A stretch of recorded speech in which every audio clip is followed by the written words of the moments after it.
Hello दोस्तों, कैसे हैं आप सभी। आज हम आपके लिए लाए हैं साइंस के टॉप 25 क्वेश्चन जो आपकी आगामी परीक्षाओं में इम्पोर्टेंट साबित होंगे।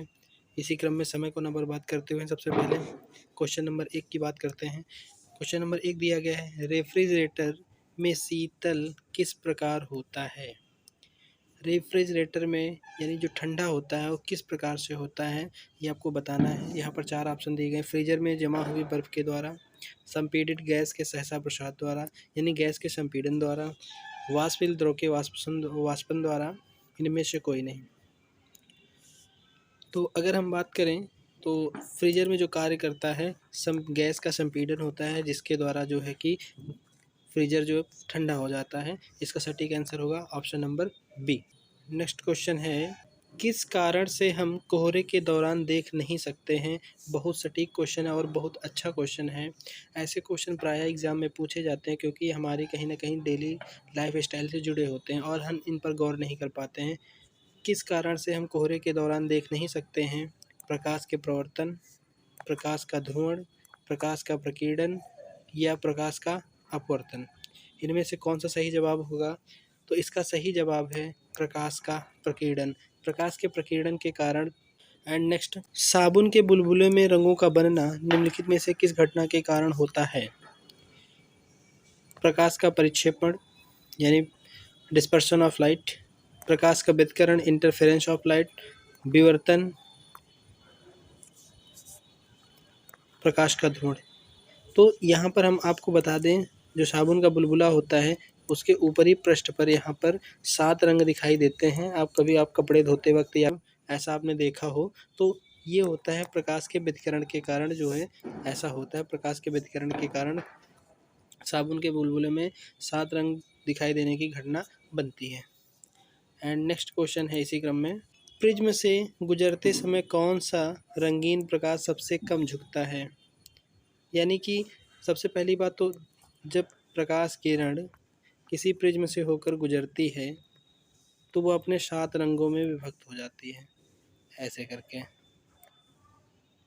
अगर हम ध्यान दें, V, I, B, G, Y, O and R. Question पूछा गया सबसे कम झुकता है तो लाल रंग की प्रकाश किरण सबसे कम झुकती है क्योंकि इसकी वेवलेंथ सबसे ज़्यादा होती है, तरंग दैर्घ्य सबसे ज़्यादा, जबकि वायलेट रंग की तरंग दैर्घ्य जो होती है सबसे कम होती है।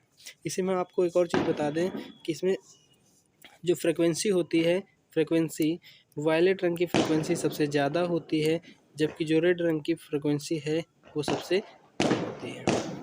अगर हम ऊर्जा की बात करें तो वायलेट रंग की ऊर्जा अधिक होगी जबकि रेड रंग की ऊर्जा कम होगी। तो इसका सटीक आंसर हो जाएगा लाल। एंड नेक्स्ट क्वेश्चन, निम्नलिखित में से किसमें ऑप्टिकल लेंस नहीं होता है। Periscope, microscope, telescope, stethoscope. तो आपकी जानकारी के लिए मैं बता दूं, पेरिस्कोप दूर वस्तुओं को देखने के लिए प्रयुक्त होता है, इसमें ऑप्टिकल लेंस प्रयुक्त होता है। माइक्रोस्कोप छोटी वस्तुओं को देखने के लिए प्रयुक्त होता है, अतः इसमें छोटी वस्तुएं ऑप्टिकल लेंस प्रयुक्त होता है। टेलीस्कोप भी दूर वस्तुओं को देखने के लिए प्रयुक्त होता है, जबकि स्टेथोस्कोप जो है कि इसमें किसी प्रकार का कोई लेंस नहीं पाया जाता है।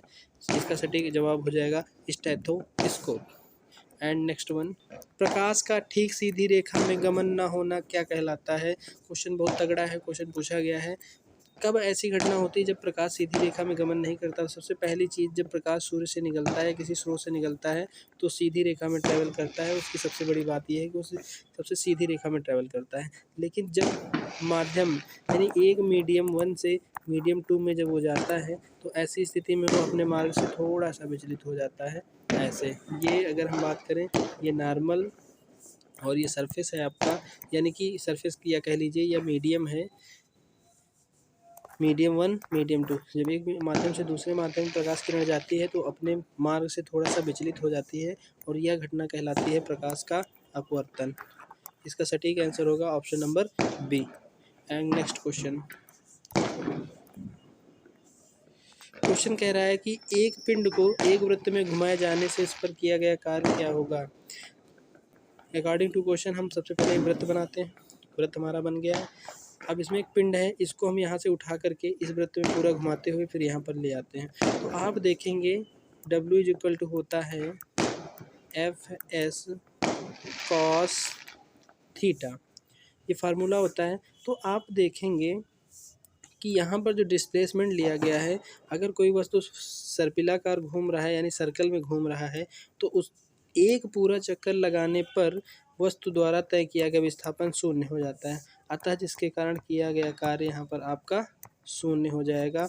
इसके लिए ऑप्शन नंबर ए सही इसका सटीक आंसर होगा। एंड नेक्स्ट, न्यूटन का गति के प्रथम नियम का दूसरा नाम क्या है?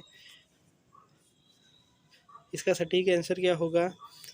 त्वरण का नियम, गुरुत्व का नियम, जड़त्व का नियम, आघूर्ण का नियम।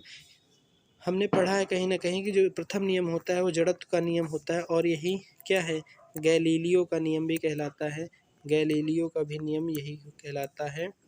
न्यूटन का जो प्रथम नियम है गैलीलियो का नियम, जड़त्व यानी इनर्शिया का नियम भी कहलाता है, और न्यूटन का प्रथम नियम है। और ये बल को परिभाषित करता है। न्यूटन का जो प्रथम नियम है बल को परिभाषित करता है।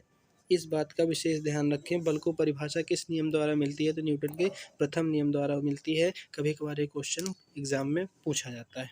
एंड नेक्स्ट क्वेश्चन, अगला क्वेश्चन है, बहुत अच्छा क्वेश्चन है।